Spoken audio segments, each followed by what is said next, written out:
this is the last lesson of chapter 7. Today we are not looking at solving equations. We're looking at the different possibilities when we have two equations, like how many solutions are even possible. The best way to do this is to look at the graphs. That's the advantage of graphing, is it's nice and visual. We can actually see the solutions rather than just having a lot of X's and Y's and numbers floating around. Okay, so the title of this lesson is called Properties of Linear Systems, and we're going to be looking at 3 different situations. Let's look at them down below in the pictures. Okay, so first let's focus on the graph in the yellow box that I'm drawing here.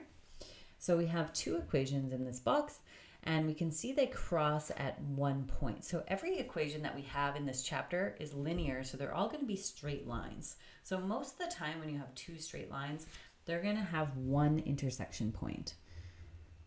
And in this case, we're going to have one solution. There's only one solution to this problem. It's right there at x equals 3 and y equals 2. What we notice about these lines are they have different slopes. So the blue line has a negative slope, it's -1, and the red line has a positive slope. Okay. So when there are different slopes, the lines are going to intersect once. Okay, let's look at the green box I'm drawing next here. What we notice here is that these 2 equations both have a slope of 3. They almost look like railroad tracks, those 2 lines. Like they're never going to intersect each other. They are parallel. So there are actually no solutions to this problem because there's no points of intersection. So we say no solutions. They have the same slope. No solutions. Because they never intersect each other. Okay, and last one. I'm going to just do it in pink here. What if we have 2 equations? Now let's look at them a little bit closer. We have x plus 2y equals 4. And then we have, oops, I'm just noticing a typo. It should be 2x plus 4y equals 8. So the second equation is just the like everything is just doubled. Everything is just multiplied by 2. That would produce the exact same line. Those lines are equivalent. We know that there's this magic rule in math. When you do the same thing to all the terms in an equation, like multiplying everything by 2, it creates an equivalent equation. So if I graphed these 2, they would be the exact same line, like lying one on top of the other.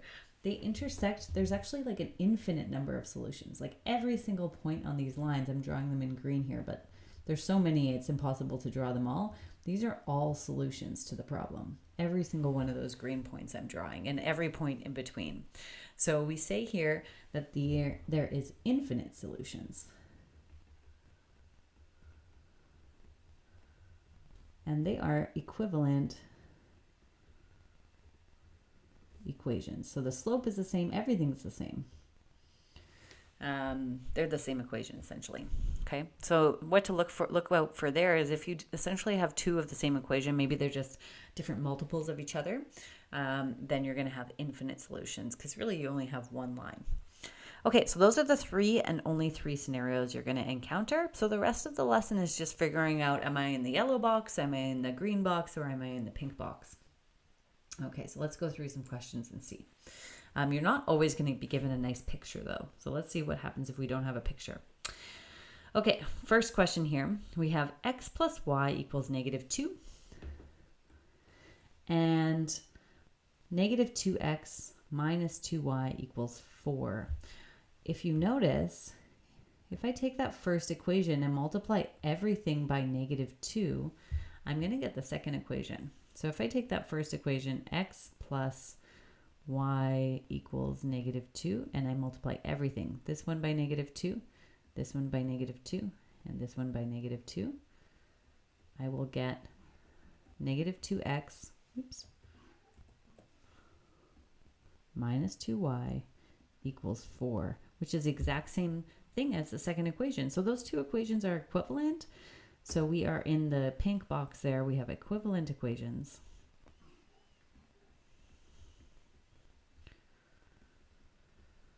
So there are infinite solutions.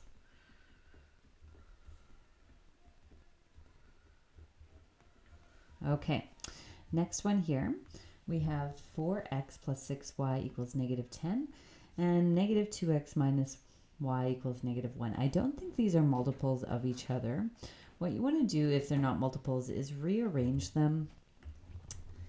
So I'll put here rearrange to figure out what the slopes are, because we got to figure out whether they're in this yellow box where you have different slopes in one solution, or maybe they're in the green box here, the green type where you have the same slope. So we're going to rearrange into slope-intercept form, y equals mx plus b form.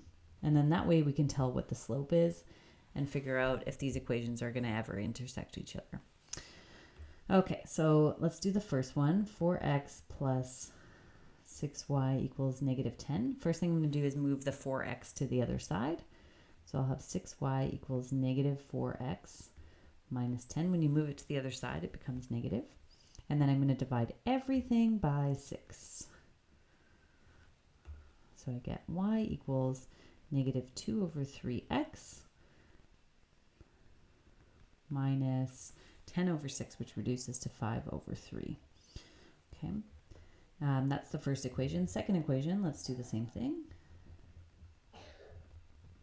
So I'm going to move the 2x to the other side. When I move it over, it becomes positive. And then I'm going to divide everything by negative 1. So I get y equals negative 2x plus 1. And we can see here that the slopes are different. So that means we're going to intersect one time. So we have different slopes and one solution. Oops.